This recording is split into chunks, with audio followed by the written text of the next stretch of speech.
এই পুরো সীমান্তের এলাকায় এনারাই এই মাদক হয়, এবং মাদক হিরোইন যে হয় পপি, এটা নিয়ন্ত্রণ সার্টিফিকেট আমরা অল্প একটা পার্সেন্টেজ নষ্ট করতে পারি।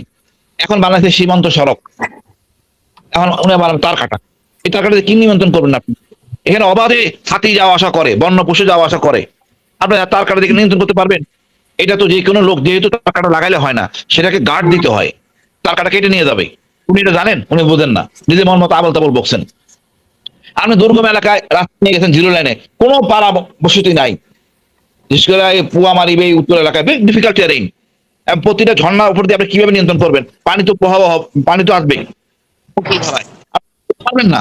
হয়তো কথা নষ্ট করবেন, বাণিজ্য করবেন সবাই, যাতে দিয়ে করাবেন। এগুলি করার কোনো কাজ, যার দরকার সে করুক, আমরা করবো না। মায়ানমার সীমান্তে মায়ানমার নিজে তার কাটা লাগাইছিল, খুবই দুর্বল তার কাটা, কাজে লাগে নাই, এবং গার্ড দেওয়া সম্ভব, কিছু কিছু গার্ড দেওয়া যায়, বুঝতে হবে এলাকা খারাপ, দুর্গম এলাকা, ওনার এই ধারণা নাই, তাই উনি বলছেন, ওনার কথা উনি বলেন না, ওনার আমলা বলছেন, এই আমলা এগুলো শিখাইছে। আসলে আমাদেরকে পেট্রোলিংয়ে পাঠানো উচিত বিডিআর এর সাথে, তাহলে সোজা হয়ে যাবে কেমনে কোন জায়গায় তার কাটা লাগায়। ইন্ডিয়ার সাথে আমরা কোথাও টাকাটা লাগাবো না, আসলে পরিষ্কার। লাগালে আমাদের সীমান্তের ভিতর অংশ ছেড়ে দিয়ে লাগাইতে হবে। তারপরে 150,000 ভিতরে চাষ করতে গেলে একটা পকেট গেট বানাইতে হবে, ওইটার জন্য গার্ড দিতে হবে। কেন আমি জামানা নিব? যার দরকার সে লাগাক, আমি নিজে নিজে কেন বন্দী হবো? আমি মনে করি এই ব্যাপারে আপনার মানে ব্যাখ্যা যেটা আমরা দরকার সেটাই দিলাম। এবং এটা কোনোভাবে যেমন ইন্ডিয়ান সীমান্ত লাগাইছে, কোনো অপরাধ পারতেছেন না, মাদক ঠিকই আসতেছে। মাদক আসলে আসলে মাদক, অবৈধ অস্ত্র, গোলা বারুদ এগুলো প্রবেশ ঠেকানোর জন্য জিরো টলারেন্স নীতি অনুসরণ করবে। উনি জানেন পাহাড়ের উপর ঢুকছেন, আমার সাথে যাও, আমার সাথে নিয়ে যাওয়া উচিত, বা আফসারি সাথে নিয়ে যাওয়া উচিত। এই জঙ্গলের মধ্যে মানে আপনি কিভাবে ঢুকবেন? মাদক কি আপনি খোলা আকাশে নিয়ে আসতেছে আপনি, তাই মনে হয় আপনার অস্ত্রবনকে আপনি নিয়ে আসে কি রাফ ট্রেন আপা, আপনি বুঝবেন না, বোঝানো যাবে না। আপনার এই যে বান্দরবন থেকে খাঞ্চি হয়ে বহিন জঙ্গলে দিয়ে চলে যেতে হয়, এটা কিভাবে তরকারি বেড়া দিবেন? হয়তো পাশান, বরঞ্চ বিডিআর ক্যাম্পগুলিকে শক্তিশালী করেন, ওদেরকে ভিত্তি বলে বসাই দেন, জেনারেটর দেন, তেল দেন, যেন আরাম থেকে দিতে দিতে পারে। সেটা আমরা করি না, সেটা আমরা করি না, আমরা আবল তাবল বলি। আপনি দেখবেন সীমান্তের ক্যাম্প বলি বা বিডিআর ক্যাম্প, অধিকাংশ ক্ষেত্রে পানির ব্যবস্থা নাই, কারেন্ট নাই, পানির ব্যবস্থা নাই, করে না, অনেক খরচ। এগুলিতে মানে করা উচিত সড়ক প্রবর্তন, আমি মনে হয়। কিন্তু তার কাটা বেড়া এটা একটা মানে তার মানে এটা করা কাঁটার তারের বেড়া, এটা যেমন মিয়ানমারও দরকার নেই, ভারতেও দরকার নেই আমাদের, এটাই তো নাকি? নাকি দিল্লি দুই জায়গায় এখানে সহজভাবে মিয়ানমার তার কাটা ছিলাম বেশ আগে, তখনই তার কাটা বেড়া ছিল, তার কাটা বেড়া যেখানে দেওয়া সম্ভব। মানুষ তো ওইভাবে চলে বাপা, মানুষটা আমি দেখছি তার কাটা বেড়া কেটে ভেঙে মিয়ানমারের ভিতরে ট্রাক ঢুকে কাঠ নিয়ে আসে শীতকালে, এটা কথা এখন ছড়ে দিয়ে ট্রাক ঢুকে মায়ানমারের ভিতরে ঢুকে কাঠ কেটে ওখানকার লোকদের সাথে আলোচনা করে বাংলাদেশে নিয়ে আসে, এটা বাস্তবতা। ওই কাজে আমাদের কক্সবাজার টাকবাজার এইসব এলাকায় অনেক কাজ হয়, এবং ওই পারের রক্ষী বাহিনীরাও জানে, ঝামেলা করে না। এখন কথা হলো আপা, আপনি তার কাটা বেড়া যেতে নিয়ন্ত্রণ করতে পারবেন না। এই পাকিস্তান ব্রিটিশ আমলে মাইন, এরপর মায়ানমার অনেক মাইন লাগাইছে এখানে, এগুলি আসলে বাস্তবতা করতে হবে। সমতলে বসে সীমান্তের কথা বলা ভুল, সরল যাইতে হবে। বিডিআর তো নিজে যায় নাই, পেট্রোলিং এলাকা করে নাই। এই যে আপনি সীমান্ত জানে বান্দরবান সীমান্ত কিরকম, আর ছিলেন আলীকদমে, আলীকদমের এই সীমান্তটা বর্ডারটা কত ভয়ানক, ওখানে কেমন ঠেকাবে? ঈশ্বর আসলে আবল তাবল বুদ্ধি, এগুলি বেরিয়ে আসে। সত্যি ব্যবস্থা কি দরকার, ট্রাইবেলদের সাথে আলোচনা করেন, ওদেরকে আপনি এই যেমন পপি আমার নিজের দেশে হয়, বাইরের টাকা দরকার নাই তো। আমার এই পপি এটাকে কালেক্ট করে এটা মায়ানমার নেওয়া হয়, ওখানে প্রসেস করে প্যাকেজ করে ওটা মিজোরাম হয়ে ঢুকে, বাংলাদেশে ঢুকে। এখন এইটা লোকদেরকে পুনর্বাসন করবে এমন ভাবে লাভজনক ব্যবসা। আমি মনে করি একমাত্র লাভজনক ব্যবসায়ী ওদের কাছে পপি, যেমন আফগানিস্তান তাই করছে, পপি চাষ করতো সহজ এবং লাভজনক। ওইখানে যদি আপনি মনে করেন এই কমলা চাষ করে, কয়টা কমলা হবে? এই কমলা দিয়ে তার কি হবে? পানির সমস্যা পাহাড়ে আপা, পানির সমস্যার জন্য ফল হয় না, সমস্যা।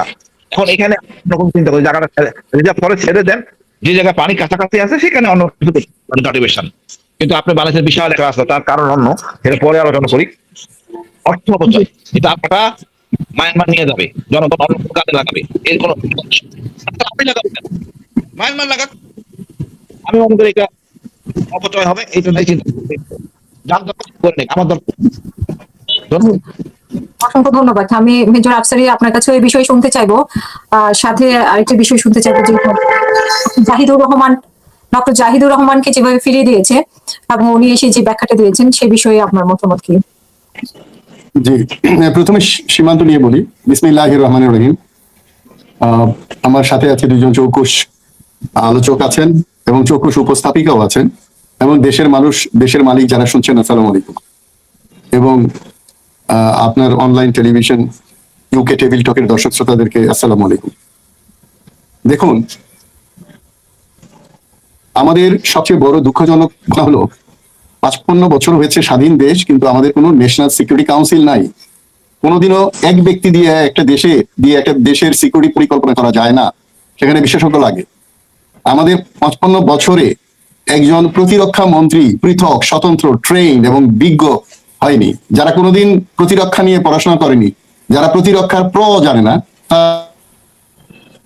তারাই প্রতিরক্ষা মন্ত্রী, মানে প্রধানমন্ত্রী হলেই প্রতিরক্ষা হয়ে যায়। দুঃখজনক, ভারতেও আছে কিন্তু প্রতিরক্ষা মন্ত্রী, এটা খেয়াল রাখতে হবে। দেখুন, সিকিউরিটি কিন্তু খেলাধুলা না, যে কেউ সেও না, একটা এক্সপার্ট প্রয়োজন। আর যার কথা আপনি রেফার করলেন, যিনি এটা বলেছেন, উনি তো সব জানতা মন্ত্রী হিসাবে ইতিমধ্যে পরিণত হয়েছেন। আমাদের একটা আছে না, ওই যে একটা কথা আছে না, Jack of all master of নান। উনি সংসদে দাঁড়ালে এখন সবাই হাসে। ধর্মমন্ত্রীর কথা বলেন, মৎস্যমন্ত্রী, সব উনি জানেন। উনি স্টেডিয়াম থেকে যেখানে যায় সেখানে ভুয়া ভুয়া বলে মানুষ চিৎকার করে। তেমন একজন মন্ত্রী যদি বলেন যে সিকিউরিটি নিয়ে কথা, তাহলে বুঝতে হবে এই দেশের সিকিউরিটির 12টা বাজিয়ে উনি ছাড়বেন। আমি কয়েকটা কথা বলি, আমাদের কি প্রয়োজন সিকিউরিটির জন্য। আমি 1985 সালের কথা বলছি, 1985 থেকে 90, 1985 থেকে 90। আমি যারা ওখানে এলাকায় তারা বুঝবে, একদম সাউথে কুরুক পাতার ঝিরি, তার চেয়েও গভীরে বার্মা বর্ডার থেকে শুরু করে একেবারে ভগবান টিলা পর্যন্ত চষে বেরিয়েছে একজন কমান্ডো অফিসার হিসেবে। এমনকি ছদ্মবেশে বিডিআর এর খাকি পোশাক পরে বিডিআর এর সাথে এটা ছিলাম যখন আপনি অস্ত্র সমর্পণ হয়, এবং ভারতে যখন শান্তি বাহিনীর এটা ভগবান টিলায় দাঁড়ালে দেখা যেত যে তারা ক্যাম্প করে প্রশিক্ষণ দিচ্ছে আমাদের বন্ধু রাষ্ট্র। সেই সময় থেকে ওই ইয়েতে কাজ করেছে, হিলট্রেক্সে। আরেকটা কথা বুঝতে হবে যে চট্টগ্রাম, পার্বত্য চট্টগ্রামের বর্ডার আর প্লেন ল্যান্ডের বর্ডার ইজ নট সেম। এই কাঁটাতার একটা প্লেন ল্যান্ডে বসানো যত সহজ, পাহাড় ঝিরির মধ্য দিয়ে কাঁটাতার বসানো কিন্তু এত সহজ নয়, এবং অসম্ভব অনেক ক্ষেত্রে। যেটা করণীয়, আমি সংক্ষেপে কম সময় নিয়ে বলছি, যেটা করণীয়, আমাদের ফিজিক্যাল যে সিকিউরিটি এটা জোরদার করা দরকার। আমাদের সীমান্ত চৌকি ও বিওপি বাড়ানো উচিত। আমাদের সীমান্ত ঘেঁষা রাস্তা, রোডগুলো উন্নত করা দরকার যতটা। জি, আপনাকে শুনতে পাচ্ছি না। আফসারি ভাই, আপনাকে শুনতে পাচ্ছি না, খুবই দুঃখিত। কিনা জানি না। তো এখন আসি আমাদের উপদেষ্টা জাহিদ সাহেব। আমার যেটা মনে হয় যে জাহিদ সাহেব আগে, আমরা যখন বিপ্লব করেছি, আমরা যখন আন্দোলন করেছি, তখন উনি ভারতের বিরুদ্ধে যে কথাগুলো বলতো সেগুলো রেকর্ড রয়ে গেছে। কিন্তু আমাদের এরকম জাহিদ সাহেবের মতো অনেক মানুষ আছে যারা রং বদলায়। তারা কখনো অন্তর্বর্তী সরকারের প্রিয় হয়ে যায়, কখনো নতুন সরকার আসলে তার প্রিয় হয়ে যায়। কোন ক্রাইটেরিয়াতে তাকে উপদেষ্টা বানানো হয়েছে আই ডোন্ট নো। কি তার যোগ্যতা, কি ওনার কাছে গিয়ে পাবে তারেক রহমান, আমি জানি না। তো সুতরাং এমন একজন ব্যক্তিকে উনি বানিয়েছেন যে এখন উনি কয়েকদিন আগেও ভারতের পক্ষে কথা বলছে, এই যে বিভিন্ন বিষয় নিয়ে, এটা আভ্যন্তরীণ ব্যাপার, এটা বলা যাবে না, অনেক কিছু, যে আমরা তাদের বিভিন্ন ইলেকশনের সময় নানা রকম কথা বলেছেন, ভালো হতে চেয়েছেন ইন্ডিয়ার কাছে। কিন্তু উনি যে আগের লজ্জাস্কর, এবং এটার যে প্রতিদান, এটার যে পরিপ্রেক্ষিতে যে কাজ করা দরকার, এটা দৃঢ় এবং বলিষ্ঠ সরকারের তা করতে পারেনি, এবং সেটা আমরা দেখতে পাচ্ছি না। অন্য কোন দেশের উপদেষ্টা বা মন্ত্রীকে যদি এভাবে ফেরত পাঠানো হতো না। আমি জানি না, আপনার ইন্টারনেটে সমস্যা করতেছে, ওনাদের দুজনে এটা করছে না, তো আপনারটা সমস্যা করছে। খুবই খারাপ কয়েকদিন যাবত। তো আমি এখানে শেষ করতে চাই, আপনি একটু চেক করে দেখেন পরিণত হয়ে যাচ্ছে। তবে মালয়েশিয়া এবং চীন সফর করে আসলে তারেক রহমান কোন দিকে তাকায়।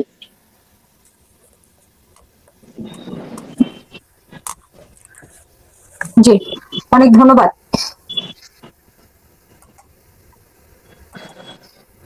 আমি একটু মনির ইসলাম রবি ভাইয়ের কাছে শুনতে চাই যে যে ঘটনাটা ঘটে গেল, আমরা দেখি যে এরকম একটা ঘটনা ঘটলে সাথে সাথে হাইকমিশনকে তলব করা হয়, মানে সেই দেশের। এখানে এখন আমরা তো দেখেছি হাইকমিশনে এসেছে, হাইকমিশনার সেদিন এসেছেন এবং এসে সুন্দর কথা বলছেন যে আমরা সুন্দর কথা বলছেন কি, আবার অনেকে বলছে যে ভয়ঙ্কর কথা বলেছেন, উনি দুই দেশে এক করে ফেলতে চায়। তো ওনাকে কি আসলে তলব করা হয়েছে কিনা আমি আমার চোখে পড়েনি এরকম কোনো নিউজ। তো এবং ওনাকে পররাষ্ট্র মন্ত্রণালয় থেকেও তেমন কোনো ব্যাখ্যা দেওয়া হয়নি, এবং সীমান্তে যে ইস্যুটা চলছে সেই ইস্যুর ব্যাপারেও সরকারের আলোচনা খুব কম। তো আপনার কাছে শুনতে চাই, ইভেন বিরোধী দলের আলোচনাও কম। আমরা সেটাও বলবো যে যারা চাপ প্রয়োগ করার কথা সরকারের উপরে, তাদেরও সেরকম খুব জোরালো কোনো কিছু আমরা দেখি না কেন। বিসমিল্লাহির রহমানির রহিম। সম্মানিত উপস্থাপকেরা, আমার সাথে বিজ্ঞ সাবেক সামরিক কর্মকর্তা, আমার প্রিয় মানুষ, দুজনেই আমাদের খুব সুনন্দন লোক উপস্থিত আছে। আপনার মাধ্যমে আপনার চ্যানেল যারা দেখছেন দেশের এবং প্রবাসী দর্শক শ্রোতা সকলকে আমি আমাদের বিএনপি এবং আমার পক্ষ থেকে অভিনন্দন শুভেচ্ছা জানাচ্ছি। আপনি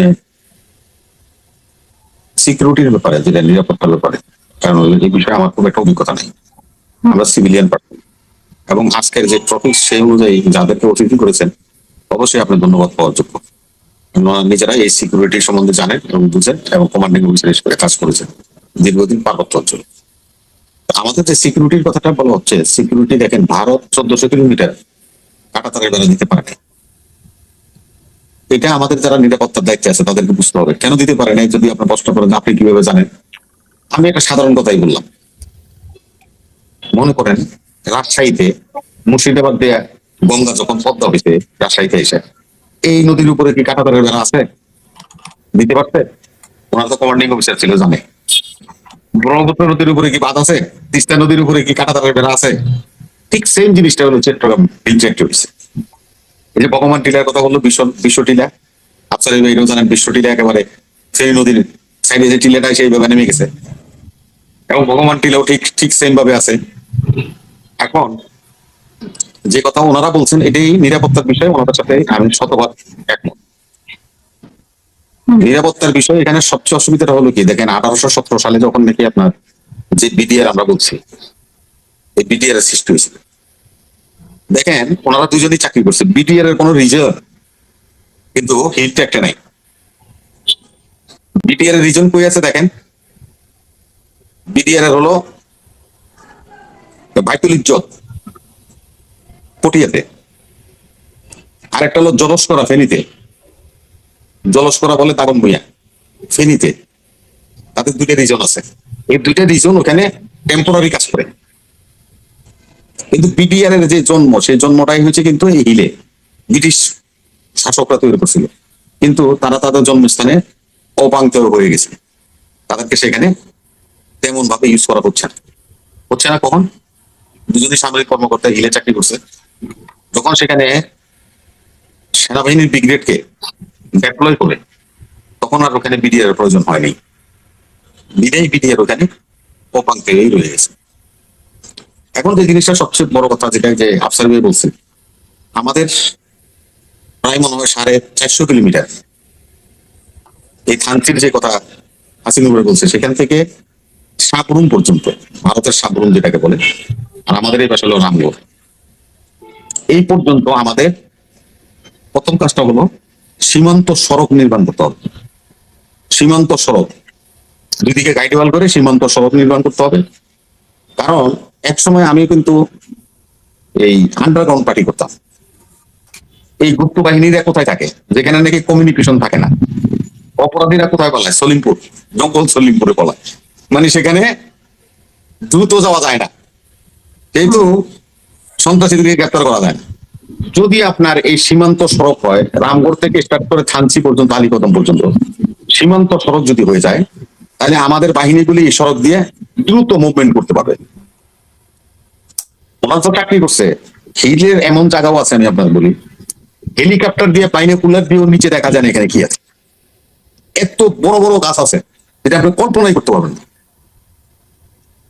এবং হাসিনুর ভাই যেটা বলছে বিওপি চেকপোস্ট, যেটাকে আমরা বিওপি বলি, আমাদের বিজিবির, এখন তো বিজিবি হয়েছে, বিজিবির যেভাবে চেকপোস্ট গুলি করা হয়, সেখানে কিন্তু দুর্গম এরিয়া, সেখানে কিন্তু কিন্তু বিদ্যুৎ নাই, পানি নেই। দুইটা জিনিস এই বাহিনীগুলি ফেস করে, একটা হলো মিঠা পানি আর একটা হলো বিদ্যুৎ, ডিসকানেক্ট হয়ে যায় ওনারা। ওনাদের ওখানে মোবাইল চলে না, কোনো কিছু চলে না, কোনো কিছু ব্যবহার করতে পারে না। এবং ওনাদের যে সমস্ত স্যাটেলাইট সেট আছে সেগুলিও ঠিক ওই যে আফসারের নেটে যেরকম প্রবলেম করে ঠিক সেম কন্ট্রোল রুমে প্রবলেম করে, কথা বোঝা যায় না। এত দুর্গম অঞ্চল।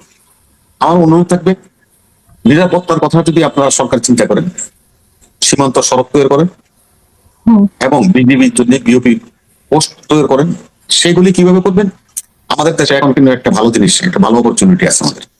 ওই যে আমরা যে বিদ্যুৎ পাই কি দিয়ে জানি? সৌর বিদ্যুৎ। আপনারা সেখানে সৌর বিদ্যুতের প্যানেল লাগাই দেন, প্যানেল লাগাই দেন, তাইলে বিদ্যুতের কোনো সমস্যা হবে না, সৌর বিদ্যুৎ থাকবে। তখন ওনারা তখন ওখানে ওনারা ডিপ টিউবওয়েল করতে পারবে, সাবমার্সিবল বসাতে পারবে, মিঠা পানির জন্য ওনাদের আর হাহাকার করতে হবে না। যেহেতু বিদ্যুৎ থাকবে, বিদ্যুৎ থাকলে তো ওই মোটর চলবে, মোটর চললে পানি উঠবে, তাইলে দুটোটা জিনিসই সলভ হয়ে যায়। আমি জানি না, আমি মাননীয় প্রধানমন্ত্রী এবং মন্ত্রী পরিষদ যারাই আছেন বিজ্ঞ, সবাইকে কাছে অনুরোধ করবো সীমান্ত সড়ক করেন এবং বিওপি চেকপোস্ট বসান, সেখানে সৌর বিদ্যুৎ ব্যবহারের মাধ্যমে সকল কিছু সমস্যার সমাধান করা যাবে। যদি আমরা দ্রুত নিরাপত্তা চাই, তাহলে কাঁটাতারের বেড়াই কিন্তু সবকিছু ঠিক নেই, শেষ না। আপনারাই যে বাড়িতে যান বা চট্টগ্রাম যান, দেখেন 14 গ্রামে কাঁটাতারের বেড়া আছে। মিয়া বাজার থেকে ধরে মনে করেন যে ফুলগাছি দিয়ে হয়ে ছাগল নেই পর্যন্ত কাঁটাতারের বেড়া আছে। লাভটা কি? সেখানে গরু পাচার হইতেছে, সেখানে ফ্যান্সি আসতেছে, সেখানে চিনি আসে, সেখানে শাড়ি আসে, সেখানে এলাচি আসে, দারচিনি আসে। কোনটা আপনি ঠেকাবেন? কোনটা আপনি ঠেকাবেন? পারবেন না তো। তার কাটার বেড়া তো ওরাই দিছে, ভারতই দিছে, আমরা তো দিই নাই। ভারতে দিছে তাদের সেফটির জন্য, তারা তো সেফটি নিরাপদ না, নিরাপদ না। সেহেতু এটা নিয়মটা হলো যে যোগাযোগ ব্যবস্থা যত উন্নত হবে সেখানে ক্রাইম কম এবং হবে। সীমান্তে তো এখনো মানুষ পুশিং যে করতেছে, তারা মানুষও তো হত্যা করতেছে। তো গতকাল দেখি যে প্রায় দিনে করে হত্যা হচ্ছে। আমি ওই কথাটাই বুঝাতে চেষ্টা করছি যে দেখেন, সীমান্ত সড়কগুলি যদি আপনি সেভাবে করতে পারেন, আমাদের এই যে 4 লেন করতেছেন, 8 লেন করতেছেন, বড় বড় আপনার মহাসড়ক করতেছেন, এই মহাসড়কের কাজ কিছু বাদ দিয়ে ভিতরে আমরা হেঁটেও যেতে পারবো, অসুবিধা নেই। কিন্তু সীমান্ত সড়ক করে দেন। ওরা কি করছে? কাঁটা তারের বেড়া দিছে, আর আমরা করবো সীমান্ত সড়ক।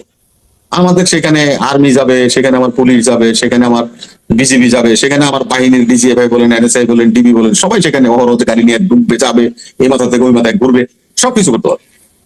অতএব কাঁটাতারের বেড়ার সমাধান নয়, সীমান্ত সড়ক হলে সমাধান। আর হিল ট্রেক্টরের জন্য দুর্গম পাহাড়ি অঞ্চল, সেখানে ভারতও কাঁটাতারের বেড়া দিতে পারেনি, তাদেরও সাহস নেই, কারণ তাদের স্কোপ নেই সেখানে দেওয়ার। আর আমাদের দ্বারা বলছেন, জানি না হয়তো ওনারা আমার চেয়ে অনেক বিজ্ঞ মানুষ, তারপরেও ওনাদেরকে বলবো যে ফিজিক্যালি যান, দেখেন সেখানে যে কথা বলছেন ওই কথা বাস্তবায়ন করার ক্ষমতা আপনার কাছে নাকি নাই।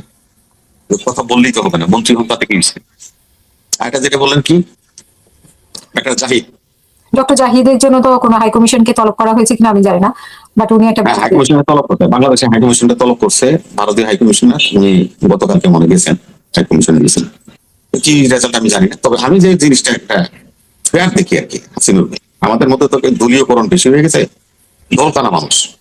কেউ মনের মধ্যে যদি উদয় হয় যে আমি শিবির, তাইলে আর অন্য কিছু আর হবে না। কেউ মনে যদি উদয় হয় যে আমি ছাত্র দল, আর অন্য কিছু তার কাছে নাই। এই ধরনের পলিটিক্স এর কারণে আমাদের আজকে এই দুর্গতি, 54 বছর আমাদের এই অবস্থা। জাহিদুর রহমান সাহেব একজন উপদেষ্টা, ওনার কাছে নীল পাসপোর্ট থাকবে কেন? ওয়াই? ওনারা তো দিল্লি এলাকা আটকেছে তা না, আমার তো প্রথমটা আটকানোর কথা ছিল আমাদের বাংলাদেশে ইমিগ্রেশনে। সাহসী অফিসার হইলে, ইমিগ্রেশন অফিসার হইলে ওরা তো বাংলাদেশে আটকাই দিত ঢাকায়, যে স্যার আপনি হলেন উপদেষ্টা, আপনার কাছে সবুজ পাসপোর্ট কেন? এটা তো সারেন্ডার করে লাল পাসপোর্ট হয়ে যাবে, এটা তো অটো লাল পাসপোর্ট আছে তার, সবুজটা সে ব্যবহার করতে যায় কেন? উনি সবুজ পাসপোর্ট নিয়ে গেছেন, ভালো কথা। সেখানে প্রটোকলের কথা বলছেন, যেহেতু ক্ষমতায় আছেন, ওইটা তো একদিনে হয়ে যাওয়ার কথা, আর লাগলো সময়। এখন তো সরকার হয়েছে তো কয়েক এটা অটোই।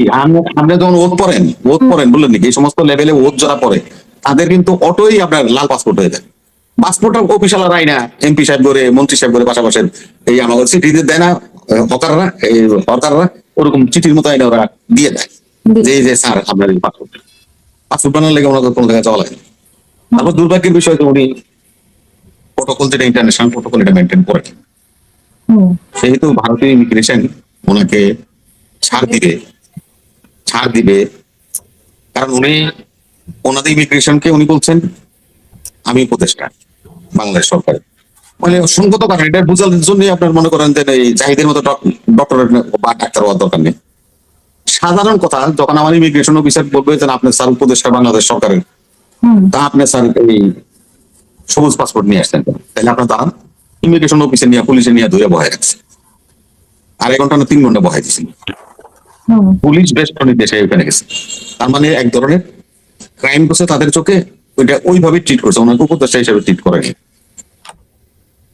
তারপরে যখন সে এখন বলি যে জাহিদ যে বলতেছে যে না, আমার ইগুর বিষয়, যার কারণে আমি ব্যাক করে চলে আসছি, তো ইগুর বিষয় তো আমি একজন মন্ত্রী, আমার যদি ভারতীয় পুলিশ আমার হাত ধরে টেনে নিয়ে অফিসের মতো বহায় আর 4 দিয়ে পুলিশ কারায় থাকে, তা আমার দেশের মর্যাদা থাকে না, আপনার মর্যাদা থাকে, তারপরে ইগু তো লাগবেই, লাগছে এই জন্য ফেরত আসছে। আগামীতে এরকম ভুল করেন না, রাষ্ট্রের ক্ষতি করেন না, এটাই আমার সাজেশন। তো সরকারের Then যদি ওনার নিজের হয়ে থাকে, ইচ্ছাকৃত হয়ে থাকে বা অন্য কোনো কারণে উনি করে থাকে, তাহলে তো উচিত যে সরকারের নিজেই সরিয়ে দেওয়া। আর ওনাকে কেন, আপনাদের দলের এত যোগ্য এত ত্যাগী নেতা থাকতে ওনাকে কেন সরকার বেছে নিয়েছে, এই প্রশ্ন কিন্তু সবার। শুনুন আপা, আপনার একটা কথা বলি, এটা সরকার যখন চলে, আপনার আমি একটা সাধারণ হিসাব দিই, যে কয়দিন আগে আমেরিকার একজন প্রতিরক্ষা উপদেষ্টা পদত্যাগ করছেন, ওনার নাম কি? প্রতিরক্ষা উপদেষ্টা ওই ভারতের মেয়েটা, কি জানে নাম? তুলসী গাবাট, উনি মনে হয় হ্যাঁ, প্রতিরক্ষা। তুলসী গাবার্ড। তুলসী গাবার্ড কিন্তু জীবনও কোনোদিন রিপাবলিকান পার্টি করেনি, সে কিন্তু অলওয়েজ ডেমোক্রেট, সারা জীবনই ডেমোক্রেট ছিল, ডেমোক্রেটের সে এমপিও ছিল এক সময়, কিন্তু পরবর্তীতে পলিসিতে এসে সে রিপাবলিকানদের সাথে যোগ দিছে, তাকে এত বড় পোস্টে দিছে, দেখেন তার কাছ থেকে রেজাল্ট নিতে পারে না, সে নিজে এখন সরে গেছে। তুলসী গাবার্ড, সরকার তার কাছ থেকে যে আশা করে তাকে ওখানে নিয়ে গেছিল, রিপাবলিকানরা দেখছেন না, ও তো আজীবন ডেমোক্রেট, অতএব ও আমাদের রিপাবলিকান হতে পারে না, অতএব ওর এখানে রাখা যাবে না। রাষ্ট্র চালাতে হলে, রাষ্ট্রযন্ত্র চলতে হলে সকল ধরনের ইনস্ট্রুমেন্টস দরকার। এখন আমি আপনার একটা সত্য উদাহরণ দিই, আমাদের দল তো, এখন আমি বলি তারপর, এটা কিন্তু আমি সাবেক স্বৈরাচার হাসিনা সরকার আমলের একটা উদাহরণ দিতেছি। জাহিদ মালিক, কর্নেল মালিক সাহেবের ছেলে, ওনাদের কলি হাসিনা বাজার, জাহিদ মালিক, ও কিন্তু কোনো ডাক্তারি লেখাপড়াই করে না, ও হলো কবিতা লিখতো এক সময়, ওরা আমরা চিনি তো। ওদের বাড়ির মধ্যে ম্যাকডোনাল্ডস প্রথম বাংলাদেশ আসছে, এই মালিক সাহেবের বাড়ির মধ্যে ম্যাকডোনাল্ডস এর শাখা খুঁজছিলাম আমরা, ওইখানে এক সময় খাইতাম, আড্ডা দিতাম, আমাদের সাথে সম্পর্ক আছে। তো ও হলো পড়ছে, হলো আর্টসে, সায়েন্সে লেখাপড়া করে। আবার দেখেন একটা বিখ্যাত লোক, তার নামের কারণে বিখ্যাত হয়ে গেছে, ঘটনার কারণে, সাভারে এনাম মেডিকেলের মালিক ডাক্তার এনাম সাহেব, ওনারা কিন্তু হাসিনা স্বাস্থ্যমন্ত্রী করেনি। স্বাস্থ্যমন্ত্রী কারা করলো? মালিক, এই জাহিদকে। কোভিড এর সময় দেখছেন শাহিদের লোকে চুক্তি করছে, রিজেন্টের লোকে, দেখছেন আপনারা। ডাক্তার সাবরিনার মতো একটা মেয়ের সাথে চুক্তি করছে সার্টিফিকেট দেওয়ার জন্য। সেরামের সাথে আমরা চুক্তি করলাম, আমাদেরকে তারা ইনজেকশন দিবে, সেরাম আমাদের চুক্তি পাইলট করে তারা দিল না।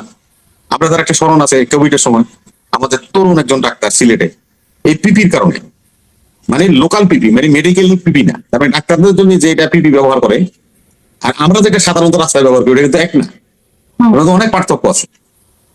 সেই ভদ্রলোক মনে করছে, সেই ভদ্রলোক মনে করছে, ডাক্তার মনে করছে পিপি তো আছে, সে পিপি পরে মনে করেন রোগীর ওয়ার্ডে চলে গেছে, কোভিডের রোগীদের ওয়ার্ডে, ঠিক আছে, সে আক্রান্ত হয়ে গেছে, সে মারা গেছে। কি কারণে? কারণ ওই যে জাহিদ, ও তো ডাক্তার না, ও তো এটা বুঝে না। এখন আপনারা আমি একটা সিমিলার ঘটনা দেখি, আপা এটা কালকে ইয়ে করে দ্রুত ছেড়ে দিয়ে, সেটা হলো এই ডেবের সভাপতি, বাংলাদেশে কিডনি রোগের যদি 10 জন চিকিৎসক থাকে, তার অন্যতম হলো ডাক্তার জাহিদ, যিনি প্রধানমন্ত্রীর মাকে কারাগার থেকে শুরু করে এবার কেয়ার, এমন কোন জায়গা নাই, ঘুম নিদ্রা সবকিছু বাদ দিয়ে, স্ত্রী প্রয়োজন, ঈদ তেহার কিছুই ছিল না জাহিদের, একজন সিপাহীর মতো দাঁড়িয়ে থাকতো, টেক কেয়ার করেছে। কারণ আপনি ডাক্তার মন্ত্রী কারে বানাইলেন? ওই যে 111 এর কারিগর, চাপাবাজ, সকাত, সাকুয়াত হোসেন বকুল হোসেন, ও ডাক্তারের সিরিঞ্জ কি দিয়ে বানায় এটা জানে, কি ম্যাটেরিয়াল দিয়ে সিরিঞ্জ হয় সেটা জানে।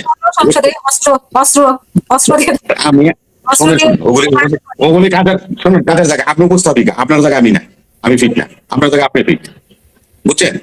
আমাদের একটা কবিতা আছে না, যে বোনেরা বন্যের বন্ধ করে দিল, লাইসেন্স বাতিল করে দিল, রোগীদের কি হবে? আরে ওইটাই আমি আসতেছি, আপনি বলি না, বোনেরা বন্যের সন্ধান, তো এই গল্পটা যদি আপনি ফলো করেন তাহলে আমি বলতে চাই এই যে ক্যাপসুল তৈরি করে, এটা যে ক্যাপটা তৈরি করে, ক্যাপসুল মানে ক্যাপের ভিতরে ওষুধ, এটা তো ক্যাপসুল। হুম। তো এই যে ক্যাপটা তৈরি করে, এটা কি দিয়ে তৈরি করে এটা জানেনি সদর্ভ কবি? জানে না তো, সে ডাক্তার মন্ত্রী। এই যে কিছু সিদ্ধান্ত, এগুলি কিন্তু বুমেরাং মারে। এটা দলের জন্য না, রাষ্ট্রের জন্য ক্ষতিগ্রস্ত তো আমরা হবো। কি হলো, সে এই কি জানি 8 দিন হাসপাতাল, ওনারা একটা নোটিশ করলো 7 দিনের, জবাব দিতে করলো, জবাব দিল, তারা সন্তুষ্ট হলো না, 8 দিন হসপিটালের লাইসেন্স বাতিল করলো। এখন ওনারা যদি আমি প্রশ্ন করি যে আপনাদের লাইসেন্সটা বাতিল করছেন, ওখানে তো মুমূর্ষু অনেক রোগী আছে বা অনেক পেশেন্ট আছে, তাই না?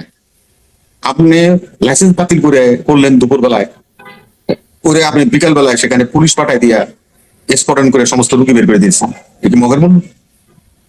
কাইন্ড ইমাজিন, এটা কি হয়? আপনি কিভাবে রোগীগুলির এখান থেকে সরাই দিলেন? এখন পরে এসে দেখেন ওনাদের হোঁশ হয়েছে। এগুলো তো আমলারা করে, ওরা তো রাজনীতি করে, বকুল টকুলরা, এরা তো আমলারা করে। গত 5 দিন কয় আমরা তো মেডিকেল কলেজের লাইসেন্স বাতিল করিনি।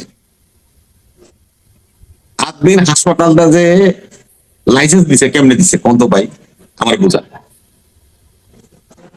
Dhaka medical college, Dhaka medical, তারপরে কলেজ, আমাদের মূল ওই শাহবাগের কথা বাদ দিলাম, Dhaka medical college, Dhaka medical মানে কি মেডিকেল, তারপর হলো কলেজ। লাইসেন্সটা কেমন হচ্ছে? ঢাকা মেডিকেল কলেজ, 8 দিন হাসপাতাল, লাইসেন্স তো সেভাবে পেয়েছে, সেই লাইসেন্স অনুযায়ী তো সে এখানে মেডিকেল কলেজ করে।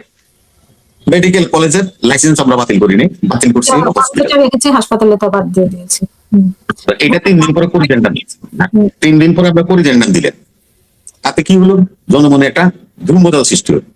না, আবার আপনি ওই প্রথম দিন, না না, আমার সাজেশনটা হলো আপা, আপনি শুনেন, পিছনে টাকা নিয়ে আমার বকে বলছে কোনো টাকা আমার মহিদিনের কথা বাদ দেন, ওরাও চিনি আমি। আপনি এই এই কথাটা আপনার আমি বলি যে আপনি যখন বাতিল করলেন, প্রজ্ঞাপনটা জারি করলেন, তখন বলবেন যে 8 দিন হাসপাতালের লাইসেন্স বাতিল করা হলো, 8 দিন মেডিকেল কলেজ অব্যাহত থাকবে, শিক্ষা কার্যক্রম চালাতে হবে। আপনারা এইটা করবেন। 3 দিন পরে এখন বলেন আমরা তো হসপিটালের বাদ করছি, মেডিকেল কলেজের বাদ করিনি, তাহলে এটা ওই চিঠির মধ্যে বললে আপনার কি হইতো? হুম। অনেক এখন মহিউদ্দিন সাহেব শুনুন, ওই যে সেই জন্য ওই যে ইসলামী ব্যাংক আছে, ইসলামী ব্যাংক এই জন্য আছে, দেখেন এই মহিউদ্দিনেরা কিভাবে টাকা মারিং করে। বাংলাদেশে যদি 10,000 এই যে কি জানি আমরা এগুলি প্যাথোলজি টেস্ট করেছেন, এগুলি কি করি আমরা, এই যে আমাদের মেডিকেলে যে ইয়ে করে, টেস্ট ফেস্ট করে, এগুলি কি করি আমরা? সেন্টার, কি সেন্টার? ল্যাবরেটরি। হ্যাঁ, এগুলি সারা বাংলাদেশে যদি 5,000 থাকে, তো 4,500 মালিক হলো আমাদের বলাতে, 4,500 মালিক আমাদের বলাতে। বেসরকারি হাসপাতাল যেগুলো নাকি লাইসেন্স প্রাপ্ত বা লাইসেন্স ছাড়াও বাংলাদেশ আছে, তার 90% মেডিকেল সেবা যারা দেয় সারা দেশে, এগুলি সব জামাতের ছেলেগুলো। এটা কিভাবে হয়েছে? ওই যে সোলোমান রাজি, শেখ সোলামান রাজি, কাতারের একজন, জি শেখ সোলামান রাজি কাতারের একজন বিখ্যাত ধন্যাঢ্য ব্যক্তি। তার আল রাজি ফাউন্ডেশন 30% শেয়ার ছিল আপনার এই ইসলামী ব্যাংকে। তিনি একটা ওসিয়তনামা করছিলেন, আমরা এটা ডিট করি আর কি, আমি তারপরে বাংলায় গেলাম, ওসিয়তনামা করছিলেন। ওই শেখ ওসিয়তনামা করছিলেন যে তোমাদের এখান থেকে যে ডিভিডেন্ড হবে ব্যাংকের লভ্যাংশ, আমি এটা নিব না। এটা কাকে দিবে? ইন ফেভার অফ, কথাটা লেখা আছে ইন ফেভার অফ। কাকে দিবে? আমাদের দেশের ইসলামিক এই সংস্থাকে। কারা এই সুবিধা ভোগ করবে? এতিমখানা, মসজিদ, মাদ্রাসা, স্কুল, হাসপাতাল, ইনক্লুসিভ এটা লেখা আছে। এরা এটা করবে। তো এরা কি করলো তাহলে? সুযোগ পাইলো, এই টাকা নিয়ে চলে গেল ইবনে সিনাতে, এই টাকা দিয়ে ঢাকা শহরে ইসলামী হাসপাতাল তৈরি করতে আরম্ভ করলো। এই টাকা থেকে তারা লোন দিতে লাগলো এই ডায়াগনস্টিক সেন্টার গুলিতে, সেগুলি শিবিরের জামাতের নেতা কর্মীরা এগুলি ব্যবহার করে কি করলো? ইসলামী ব্যাংক থেকে ওই আল রাজির ডিভিডেন্ডের টাকা সুবিধাটা ভোগ করলো। যার কারণে আজকে মহিউদ্দিন সাহেব এত বড় একটা হসপিটাল করছেন। আবার কই আমি প্রয়াত ব্যারিস্টার রফিকুল ইসলাম, যিনি অত্যন্ত শ্রদ্ধাভাজন মানুষ, 2জন মানুষকে স্মরণ করতে হয়, একজন হলো ডক্টর জাফরুল্লাহ সাহেব, আরেকজন হলো ব্যারিস্টার রফিক সাহেব। এই ব্যারিস্টার রফিক সাহেব মেরুদণ্ড সোজা করা একটা লোক ছিল। আমাদের হাজার হাজার উকিল, আওয়ামী লীগের হাজার হাজার উকিল ব্যারিস্টার 111 এর মামলায় হাইকোর্টে লুটতে যায় নাকি ব্যারিস্টার রফিক সাহেব শেখ হাসিনার মামলারও লিডার ছিল, বেগম জিয়ার মামলারও উকিল ছিলেন। আমরা এবার একটু ওনার সারা জীবনে ডাক্তার ফাহমিদা হোক, আমি বলি ডাক্তার ফাহমিদা হোক ওনার মিসেস, এবং ডাক্তার ফাহমিদা হোক আমাদের বেগম খালেদা জিয়ার খুব কাছের মানুষ, এবং উনি একসময় আমাদের শিশু একাডেমির মহাপরিচালক ডিজি ছিলেন। ডাক্তার ফাহমিদা হোক বেগম জিয়া উনার বানাইছেন। ওনারা নিঃসন্তান, ওদের কোনো সন্তান নেই। ব্যারিস্টার রফিকুল হকের এবং ডাক্তার ফাহমিদা হকের যত সম্পত্তি আছে সবই আত্মীয় হসপিটালকে উইল করে দিয়ে চলে গেছে, নগদ স্থাবর প্রস্তাবর সব। এমন একটা সংগঠন আইসিইউতে এট এ টাইম 6 জন মানুষ। আমি বাদ দেন, আমরা হাত দিন বাদ দেন, জামাত ইসলাম বাদ দেন, বিএনপি বাদ দেন, এজ এ পাবলিক আমার গ্রামে এই আমার এখানে হসপিটাল আছে, বেসরকারি হসপিটাল আছে, ভাই কোন একটা দুর্ঘটনা ঘটলে লোকে হামলা হয়ে জায়গায় ডিল মেরে এই করে সেই করে আমার বই মরে গেছে রে, আমার ভাই মরে গেছে রে, হাও কাউ চিল্লাচিল্লি, এটা সমান শুনি। আপনার 3 মিনিটের মধ্যে 6টা নবজাতক প্রাণ হারালো। এই ত্রুটি ওই ত্রুটি আল্লাহর মাল আল্লাহ লয়ে গেছে, এগুলি বলে কি আপনি অপরাধকে ঢাকা দিতে পারবেন? একটা শিক্ষা তো কেউ না কেউ নিত। তবে আল দিনের উপরে শুরু করছি, অন্যরা সোজা হয়ে যাবে, আমি এটাকে সমর্থন করি না। তারপরে বললাম এই জন্যই যে কোথাও না কোথাও থেকে তো শুরু করতে হবে, এই অনিয়মগুলি থেকে বেরিয়ে আসতে হবে। স্বাস্থ্য খাতে আপনারা তো বলেন ব্যাংকিং খাত, আমার দেশের মানুষ জানেই না সংবিধানে এমন একটা পাওয়ার দিয়ে আছে। আমাদের বাংলাদেশের সংবিধানে একটা পাওয়ার দেওয়া আছে স্বাস্থ্যের বিষয়ে। মহামারীর সময় স্বাস্থ্য বিভাগ যা কিছু করবে তার কোনো হিসাব অডিট হবে না। মহামারীর কারণে কোভিড মহামারী, এই কোভিডের ইনজেকশন এপিপি সিপি ল্যাব কিনা ওরা হাজার হাজার কোটি টাকা আওয়ামী লীগ এই দেশ থেকে পাচার করে নিয়ে গেছে, ব্যাংকিং চ্যানেলে না, এই সমস্ত চ্যানেলে হাজার হাজার কোটি টাকা নিয়ে চলে। কোনো হিসাব নিকাশ নাই এগুলো না, ওইটা ওই যে আপনার সংবিধানে আছে, আর্টিকেলটা আমি করে শুনি। সেই দায়িত্ব দেওয়া হয়েছে সর্দার বকুলকে, বাট উনি তো এখন বুঝতেই পারতেছি আমরা। বাট প্রধানমন্ত্রীও নাকি ওনাকে বলেছে যে আপনি যা কিছু করবেন আপনার সাপোর্টে আছি আমি, সেটাই এখন দেখার বিষয় আর কি। কোনটা বিষয়? উনি তো বললেন, প্রধানমন্ত্রী বলছে যে উনি যা করবে ওর সাপোর্টে আছে। উনি বলছেন কে যা করবে? স্বাস্থ্যমন্ত্রী যা করবে, এটা স্বাস্থ্যমন্ত্রী যা করবে, স্বাস্থ্যমন্ত্রী যা করবে। উনি বলতেছে যে উনি যা করবে প্রধানমন্ত্রী ওনার সাথে আছে, এটা স্বাস্থ্যমন্ত্রী বলেছে, কিন্তু স্বাস্থ্যমন্ত্রী আমরা তো প্রধানমন্ত্রী। এই সাখাওয়াত হোসেন, সর্দার সাখাওয়াত হোসেন বকুল তো 111 এর নায়ক। বেগম জিয়ারে বাদ দিয়ে একটা দল বানিয়েছিল, সাইফুর রহমান আর মান্নান, ওই দলের তো সে একজন নেতা। আমার নেতা কি বুঝে তারে নিয়ে এসে আমি জানি না, তার মারে যে চেক করছে তারে আবার উনি মন্ত্রী বানাইছেন। অতএব উনি হলেন টকশো এর আমাদের সাথে টকশো করছেন। এই হাসিনা আপনার এই শো করিনি আমরা বকুলের লোকে, আমার সাথে টকশো করছিল।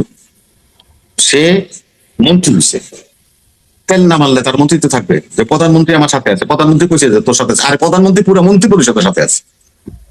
প্রধানমন্ত্রী তো মন্ত্রী পরিষদ, প্রধানমন্ত্রী যদি মন্ত্রী পরিষদ যদি প্রধানমন্ত্রী বানাইছে, সে যদি সাথে না থাকে তাহলে এরা চলবে কেমনে? আর এটা বলার দরকার আছে নাকি? এটা কি কয়ে দেওয়া লাগবে?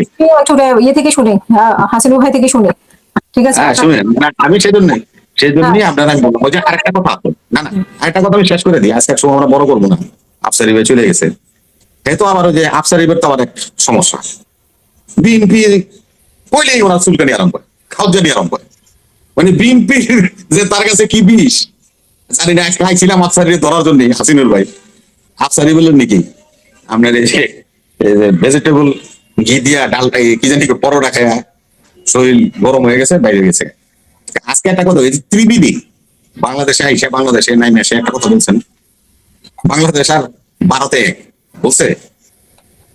আপনারা এটা প্রশ্ন করছেন যে থাকে কেন পররাষ্ট্র মন্ত্রণালয় ডাকা হলে। এই সাম্প্রতিক কালে আমাদের প্রধানমন্ত্রী একটা কথা বলছে, যে শুনলেন আপনারা খেয়াল করবেন, কিন্তু প্রধানমন্ত্রী একটা কথা বলছে যে আমার যে ভেঙে গেছিল হাতটা ডিসপ্লেস হইতে লাগছে, মানে সোজা লাগে নাই, এমনি বেকা হয়ে লাগছে। কারণ এটা লাগার কারণটা হলো আমি যে ফ্লোরে শোয়া রাখছে আমাদের এই ইয়েতে জেলখানায়, যার কারণে সেখানে ওই ধরনের সিস্টেম ছিল না, উঁচা নিচা হয়ে আমার হাতটা লাগছে। আমার হাতটা জোড়া লাগছে ডিসপ্লেস হইতে, প্লাস মাঝে মাঝে আমার ব্যথা করে। আপনারা যারা আমার সাথে এই ব্যবহার করছে তাদেরকে যদি আমি শাস্তি দিই, মৃত্যুদণ্ড দিই বা অন্য কোনো কিছু করি, তাতে আমি তারেক রহমানের হাড্ডিটা তো সোজা হয়ে লাগবে না, আর আমার ব্যথাটাও তো নিরাময় হবে। তাহলে আমি এটা কেন বলবো? এই কথাটার অর্থটা এখানে ত্রিবিধি যখন বলছে আমাদের নেতা শহীদ রাষ্ট্রপতি জিয়া রহমান, তিনি সারকে 150 কোটি লোক এক করে দিয়েছিল। আপনাদের মনে আছে কিনা দেখেন। আমরা হীরক রাজার দেশের ছবি দেখছি, সাংস্কৃতিক ব্যারিয়ার ছিল না। আমরা পাসপোর্ট ছাড়া সার্কের 7টা রাষ্ট্রে ঘুরতে পারতাম, 7টা রাষ্ট্রে ঘুরতে পারতাম।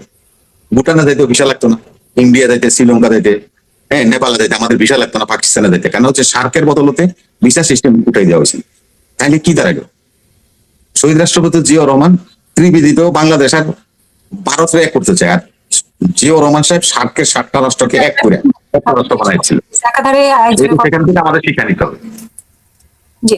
খালি প্রতিবাদ করাই তো খালি সব কিছুর সমাধান হয় না। হুম। আমি হাসিন ভাই আপনার কাছে শুনতে চাই যে আপনাকে যে আমি কি জিজ্ঞেস করবো, ওনার কথা শুনতে শুনতে আমি তো অন্য জগতে চলে গেছি, কারণ এত পর্ব উনি নিয়ে এসেছে। তবে একটা ভালো জিনিস যে দুজন ব্যক্তির ব্যাপারে, বিশেষ করে স্বাস্থ্যমন্ত্রী এই যে 8 দিন হসপিটাল মানে লাইসেন্স নিয়ে নেওয়া, এটা মানুষকে কিন্তু ভীষণ ভাবে নাড়া দিয়েছে।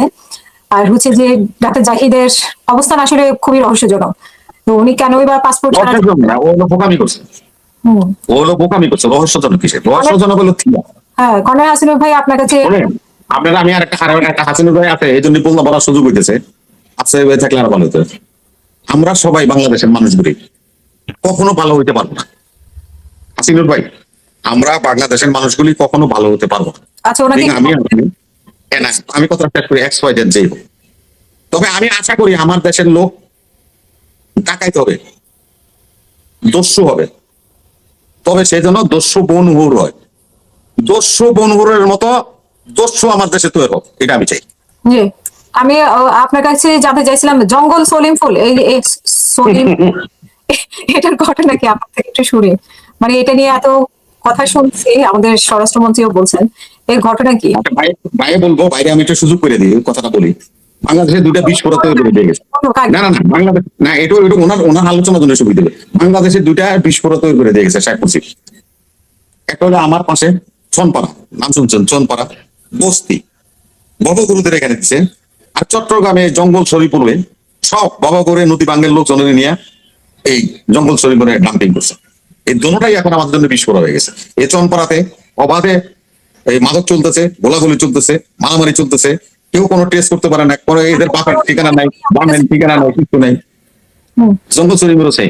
জি বলেন, থ্যাংক ইউ প্লিজ। যে জঙ্গল সলিমপুরের মূল সমস্যা হলো এর থানা হলো সীতাকুণ্ড। মাইক্রোফোনটা একটু সামনে নেবেন প্লিজ। জঙ্গল সলিমপুরের সমস্যা হলো থানাটা হলো সীতাকুণ্ড। সীতাকুণ্ড চট্টগ্রাম মেট্রোপলিটন থেকে অনেক দূরে। আর এর অংশ হলো মেট্রোপলিটন এলাকার ভিতরে, যদিও এর মধ্যে সামান্য মধ্যে মানে এলাকার মধ্যে আসতেছে না, ওদিকে বাইরে বসতো আমি, এদিকে হলো গিয়ে আপনি মনে করেন জায়গা হাইওয়ের মাঝখানে জায়গাটা গ্যাপ, যত সন্ত্রাসী আছে সব ওখানে থাকে।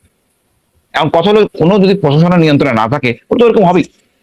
রাস্তা নাই, যাওয়ার রাস্তা নাই, তারপরে মনে করেন আপা ওখানে জমিগুলিকে সাইজ করে বিক্রি করতেছে অন টাইম।